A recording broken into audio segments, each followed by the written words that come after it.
বিসমিল্লাহির রহমানির রহিম। আসলে বক্তব্য দেওয়ার কোনো রকম সুযোগ নাই, কারণ আমাদের সালাম ভাই বক্তব্য দিয়েছে, উনি ওনার প্রটোকল ভেঙে আমাকে দেওয়া হয়েছে। ফারুক ভাই টিভি আর প্রচন্ড গরম, আমার কোর্ট ছিল, সেই জন্য আমার আসতে একটু বিলম্ব হওয়ার জন্য আন্তরিকভাবে দুঃখিত।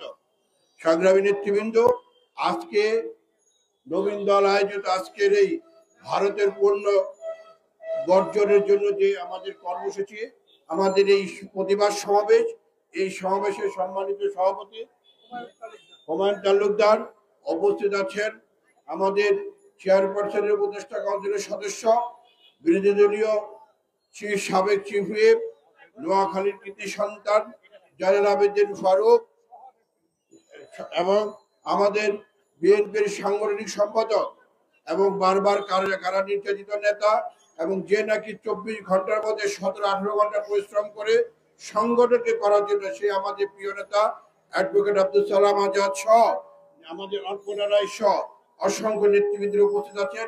আমি শুধু দুটি কথা বলে এখান থেকে বিদায় নিব। সংগ্রামী নেতৃবৃন্দ, আমাদের কলম বক্তব্য স্পষ্ট। ভারতের বিরুদ্ধে আমাদের, সারা ভারতের বিরুদ্ধে আমাদের কোনো বক্তব্য নাই। আমাদের বক্তব্য একটি দল, যারা নাকি সাম্প্রদায়িকতা, যারা নাকি সেই হলো বিজেপি, যারা নাকি বাংলাদেশের গণতন্ত্রকে ধ্বংস করে দিয়েছে, এবং কার নেতৃত্বে? এই ফেসিবাদের শেখ হাসিনার নেতৃত্বে। আজকে সারা বিশ্বে গণতন্ত্র মহাদেশ, সারা বিশ্ব যখন এক হয়েছিল, একটি মাত্র দেশ এবং একটি মাত্র দল, সে হলো বিজেপি। সেই বিজেপির নেতৃত্বে আজকে বাংলাদেশের যে একটি নজিরবিহীন নির্বাচন, 7ই জানুয়ারি দামি নির্বাচন, আমি আর মাহমুদের নির্বাচন, এই নির্বাচন বাংলাদেশের লোক সবাই বয়কট করেছে। নিশ্চয়ই আপনারা সেটা আপনারা লক্ষ্য করেছেন, এবং 2% লোক ভোট দিয়েছে।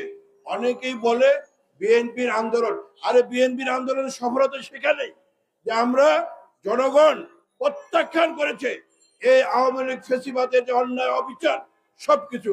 তাই নেতৃবৃন্দ, আজকে আমাদের অসংখ্য নেতাবৃন্দকে কারাগারে রাখা হয়েছে।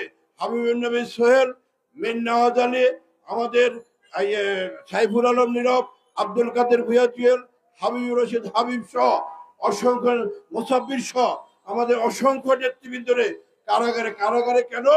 তারা এই বর্তমান ফেসিবাদের বিরুদ্ধে আন্দোলন সংগ্রাম করেছিল, এবং তাদেরকে অন্যায়ভাবে জেলে রাখা হয়েছে, তাদেরকে আজকে সাজা দিয়ে জেলে রাখা হয়েছে। আপনারা নিশ্চয় অবগত আছেন, আমাদের নেত্রী বিএনপি চেয়ারপারসন দেশনেত্রী বেগম খালেদা জিয়া, তিনবারের প্রধানমন্ত্রী, সবচেয়ে জনপ্রিয় নেত্রী, তাকে আজকে মিথ্যা মামলা দিয়ে কারাগারে রাখা হয়েছে। তাকে চিকিৎসার কোনো সুযোগ দেওয়া হচ্ছে না। অবিলম্বে খালেদা জিয়াকে চিকিৎসার ব্যবস্থা করতে হবে, এবং আন্দোলন সংগ্রাম আমরা ইনশাল্লাহ সবাই আগামীতে এক দফা আন্দোলন, শেখ হাসিনা ফেসিবাদকে আমাদের লক্ষ্য থাকবে, ফেসিবাদকে বাংলাদেশের মাঠ থেকে উৎখাত করতে হবে, এবং বাংলাদেশে একটি সুষ্ঠু নির্বাচনের পরিবেশ হবে। বাংলাদেশে আবারও বিএনপি ক্ষমতায় আসবে, বেগম খালেদা জিয়া ক্ষমতায় আসবে ইনশাল্লাহ। সমস্ত গুম, হত্যা, ইলিয়াস আলী সহ যাদেরকে গুম করা হয়েছে, বাংলার মাটিতে তাদের বিচার ইনশাল্লাহ হবে। সবাইকে ধন্যবাদ। শহীদ জিয়াবর হোক, খালেদা জিন্দাবাদ, আমাদের নেতা তারেক রহমান জিন্দাবাদ। সবাইকে ধন্যবাদ। আসসালামু আলাইকুম।